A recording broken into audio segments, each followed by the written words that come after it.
மோடி உறுதியானவர், மோடி தெளிவானவர், மோடி பின்வாங்காதவர் என்பதே மோடி குறித்து பாஜக முன்வைக்கும் கருத்து. மோடியின் நடவடிக்கைகளை பார்க்கும்போது பாஜகவின் அந்த கருத்து பொய் அல்ல, உண்மை என்றே தோன்றுகிறது. ஆம், மோடி உறுதியானவர்தான். எதிர்க்கட்சிகள் கேட்கும் எந்த கேள்விக்கும் பதில் சொல்லிவிடக்கூடாது என்பதில் உறுதியானவர். மோடி தெளிவானவர்தான். முறைகேடு குற்றச்சாட்டுக்கு உள்ளான தமது நண்பர் அதானி மீது எவ்வித விசாரணையும் நடத்திவிடக்கூடாது என்பதில் தெளிவானவர். மோடி பின்வாங்காதவர்தான். ஹிண்டன்பர்க் ரிசர்ச் நிறுவனம் அதானியின் மோசடிகளை ஆய்வு செய்து அம்பலப்படுத்தி ஆதாரங்களை அடுக்கினாலும் 80 அல்ல 80,000 கேள்விகளை எழுப்பினாலும் உலக பணக்காரர்கள் பட்டியலில் அதானி அதல பாதாளத்திற்கு தள்ளப்பட்டாலும், பங்குகள் சரிந்து அதானி சாம்ராஜ்யமே வீழ்ந்தாலும், LIC SBI போன்ற பொதுத்துறை நிறுவனங்களுக்கு பேரிழப்பு ஏற்பட்டாலும், அதானிக்கு கொடுத்த டெண்டரை UP பாஜக அரசே ரத்து செய்தாலும், எதிர்க்கட்சிகள் கேள்வி மேல் கேள்வி கேட்டாலும், மோடியும் நிர்மலா சீதாராமனும் பதிலளிக்க வேண்டுமென கேட்டு நாடாளுமன்றமே முடங்கினாலும் அதானியை ஆதரிக்கும் முடிவிலிருந்து பின்வாங்காதவர்தான் மோடி. நாடாளுமன்றத்தில் நேருக்கு நேராக நெஞ்சுயர்த்தி ராகுல் காந்தி கேட்ட எந்த கேள்விக்கும் மோடி பதில் சொல்லவில்லை. மாறாக வழக்கம் போல நேருவை பற்றி பேச தொடங்கிவிட்டார்.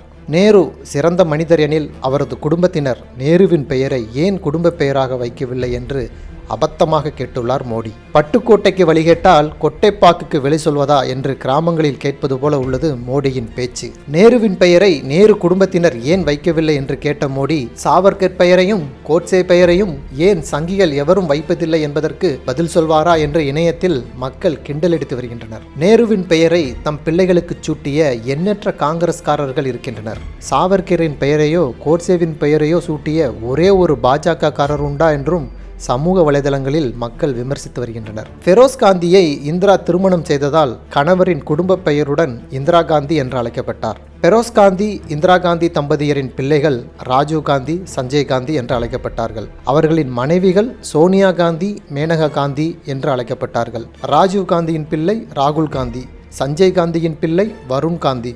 ராஜீவ் மகள் பிரியங்கா ராபர்ட் வதேரா என்பவரை மணந்தார். அதனால் தன்னை பிரியங்கா காந்தி வதேரா என்று கூறிக்கொள்கிறார். இதில் என்ன குழப்பம்? உங்கள் நண்பர் அதானி ஏன் ஏமாற்று வேலை செய்கிறார் என்று கேட்டால் பிரதமர் என்ன பேசுகிறார் என்று பாருங்கள். இவ்வாறு சாட்டையை சுழற்றியுள்ளார் எழுத்தாளர் ராஜன் குரை. आदरणीय सभापति जी, मैंने किसी अखबार में पढ़ा था, मैं कोई वेरीफाई तो नहीं किया है, और रिपोर्ट कह रही थी 600 जितनी सरकारी योजनाएं सिर्फ गांधी नेहरू परिवार के नाम पे है।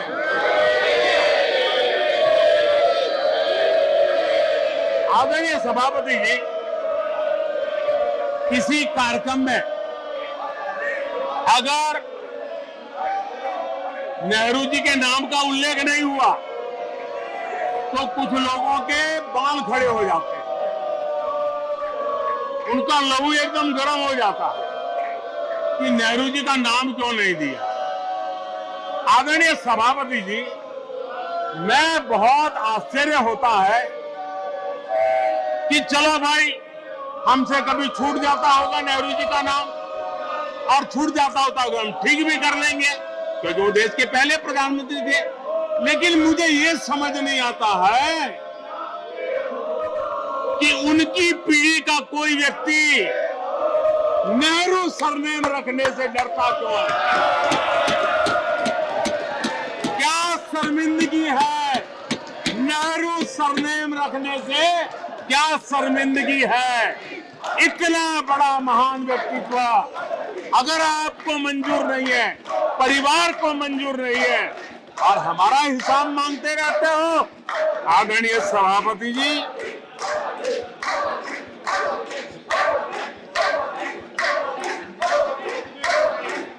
कुछ लोगों को समझना होगा, ये सदियों पुराना देश सामान्य मानवी के पसीने और पुरुषार्थ से बना हुआ देश, जन जन की पीढ़ियों की परंपरा से बना हुआ देश है। ये देश किसी परिवार की जागीर नहीं है। हमने मेजर ध्यानचंद जी का नाम पर खेल रत्न का पुरस्कार कर दिया। अंडमान में नेताजी सुभाष के नाम पर स्वराज के नाम पर हमने द्वीपों का नामकरण किया, हमें गर्व हो रहा है। नेताजी सुभाष बोस के योगदान के लिए देश गर्व करता है, हम गर्व करते हैं। इतना ही नहीं, जो लोग आए दिन हमारे देश की सेना को नीचा दिखाने का मौका नहीं छोड़ते, हमने इन द्वीपों को परमवीर चक्र प्राप्त करने वाले सेनानियों के नाम कर दिया। आने वाली सदियों तक कोई हिमालय की चोटी एक एवरेस्ट व्यक्ति के नाम पर एवरेस्ट बन गई। मेरे द्वीप समूह मेरे परमवीर चक्र विजेता मेरे देश के सेनानियों के नाम कर दिया। ये हमारी श्रद्धा है, ये हमारी भक्ति है और उसको लेकर के हम चलते हैं। आदरणीय और इससे आपको तकलीफ है और तकलीफ व्यक्त भी हो रही है। हर एक की तकलीफ व्यक्त करने के रास्ते अलग होंगे, हमारा रास्ता है सकारात्मक। कभी कभी अब ये सदन है, एक प्रकार से राज्यों का महात्मा है, हम पर ऐसे भी आरोप लगाए जाते हैं कि हम राज्यों को परेशान करते हैं। आदरणीय सभापति जी, मैं लंबे अरसे तक राज्य का मुख्यमंत्री रह करके आया हूं। फेडरलिज्म का क्या महत्व होता है वो भली भांति समझता है, उसको जी करके आया हूं और इसलिए हमने कोऑपरेटिव कॉम्पिटिटिव फेडरलिज्म पर बल दिया है। आओ हम पर्दा करें, हम आगे बढ़े, हम सहयोग करें, हम आगे बढ़े, उस दिशा में हम चले हैं। हमने हमारी नीतियों में नेशनल प्रोग्रेस का भी ध्यान रखा है और रीजनल एस्पिरेशन को भी एड्रेस किया है। National progress and regional aspiration, इसका परफेक्ट कॉम्बिनेशन हमारी नीतियों में दिखा है, क्योंकि हम सब मिलकर के 2047 तक एक विकसित भारत का सपना पूरा करने के लिए चल पड़े हैं। लेकिन जो लोग आज विपक्ष में बैठे हैं, उन्होंने तो राज्यों की अधिकारों की धज्जियां उड़ा दी। जरा मैं कच्चा चिट्ठा आज खोलना चाहता हूं।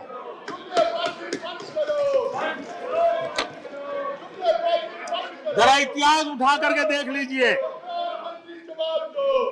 वो कौन पार्टी थी, वो लोग कौन सत्ता में बैठे थे जिन्होंने आर्टिकल 356 का सबसे ज्यादा दुरुपयोग किया।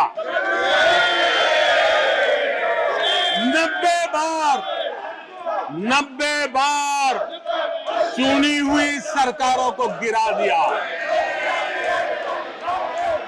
कौन है वो?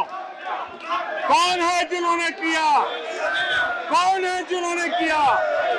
कौन है जिन्होंने किया? इतना ही नहीं सभापति जी, एक प्रधानमंत्री ने आर्टिकल 356 का 50 बार उपयोग किया, आधी सेंचुरी कर दी।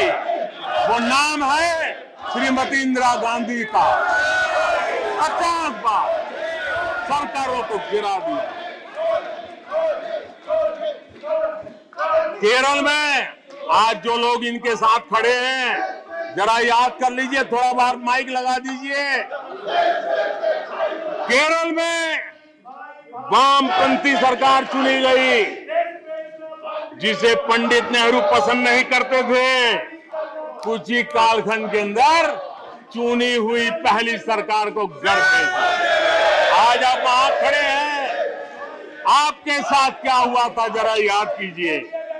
आदरणीय सभापति जी, जरा डीएमके के मित्रों को भी बताता हूं, तमिलनाडु में एमजीआर और करुणानिधि जैसे दिग्गजों की सरकारें, उन सरकारों को भी इन्हीं कांग्रेस वालों ने बर्खास्त कर दिया। एमजीआर की आत्मा देखती होगी आप कहां खड़े हो।